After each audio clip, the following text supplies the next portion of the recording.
ఈ నడుమ ఆల్మొగలు ఆ అంటే ఊ అంటే విడాకులని కోర్టు మెట్లు ఎక్కబట్టే.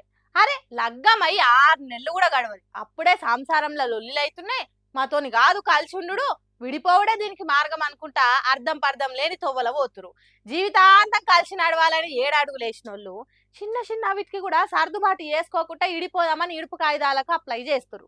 ఇక కోర్టు కూడా ఎంతకని చూస్తుంది, ఎన్ని రోజులని ఊకుంటది. పానికి మాలిన సాకులు చెప్తే తిక్కలేస్తుందా లేవ్వదా? అందుకే ఇప్పటి సంది కూర వండలేదు, బాసన్లు దోమలేదు, బట్టలు విండలేదు అని ఆడోళ్ళ మీద సాకులు చెప్పి విడాకులు కావాలని పోతే నడవదని తేల్చి చెప్పింది హైకోర్టు. కోర్టుకు అట్లా కోపం రానికే కూడా ఒక కారణం ఉంది. ఎల్బీ నగర్లో ఉండే ఓ మోతవారి మొగైనా అలా ఇంటి ఆమె వంట చేస్తలేదు, ఇంట్లో పనులు చేస్తలేదు, మా అమ్మకు సాయం చేస్తలే, నాకు ఈమెతో సంసార బండిని గుంజుడు కాని పని, నాకు విడాకులు కావాలి ఎట్లనన్నా చేసి ఇక కాయిదాలు ఇప్పిమని కోర్టు మెట్లెక్కిందట. దీని మీద విచారణ చేసిన కోర్టు అసలు ఈ ఆల్మొగలు ఏం చేస్తారు, ఎవరు ఎంతసేపు కొలువు చేస్తారో చూసి కేసును కొట్టేసి తీసుకుపోయి చెత్త డబ్బలేసింది. ఎందుకంటే భార్య భర్త ఇద్దరు కొలువు చేస్తున్నప్పుడు భార్య మీద ఇంటి పనులు చేస్తేలే అని కేసులు వేస్తే నడవది. ఎందుకంటే మొగాయనతో సమానంగా ఆడమే కూడా బ్యాగ్ వేసుకొని కొలువుకు పోయినప్పుడు ఇంట్లో పనిని కూడా సమానంగా చేసుకోవాలి. ఆ మొక్కదాని మీదే పని మోపు చేసి వంట చేస్తలే, ఇంట్లో పనులు చేస్తలే అని ఇంకో పని కోర్టు మెట్లు ఎక్కితే నడవది కథ. ఈ చిన్న చిన్న కారణాలతోని పెండ్లి బంధం తెంపే ప్రసక్తే లేదు.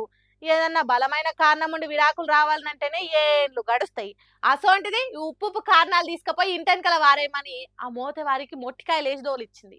అంతేకాదు, మారుతున్న కాలానికి తగ్గట్టు ఆడోళ్ళు చేస్తున్న కష్టానికి తగ్గట్టు భర్తలు కూడా సాయం చేయాలి, ఇంట్లో పనిని సమానంగా పంచుకోవాలి. ఎట్లయితే ఆమె మీ సంసార బండికి ఇంకో తాడు పెట్టి గుంజుతుందో మీరు కూడా అట్లనే ఇంట్లో పనికి సాయం చేయండి. అంతేగాని ఈ పనికిరాని కారణాలు ఇంకో పారి పట్టుకొస్తే షీరి చింతకు గడతామని దోలింది. మరి ఇంత బంపర్ ఆఫర్ సీదా హైకోర్టు నుంచి వచ్చినాక కొలువులు చేసి ఆడోళ్ళు ఊకుంటారా? అబ్బా సాయిరామ్ అంటే అన్నారు కానీ ఆ ఊహ ఎంత బాగుందని మురిసిపోతురు. కొందరేమో కోర్టు ఎన్ని తీర్పులు ఇచ్చినా మా ఆడోళ్ళకి ఇంట్లో పని తప్పదని నారాజు అవుతారు. ఎవ్వరు ఎన్ని చెప్పినా ఏం తీర్పులు ఇచ్చినా గానీ భార్య భర్త కలిసిమెలిసి అన్ని పనులు చేసుకుంటేనే ఆ సంసారం సాపుగా సాగుతుంటది. లేకుంటే గిట్లనే అవుతుంది. ఏమంటారు?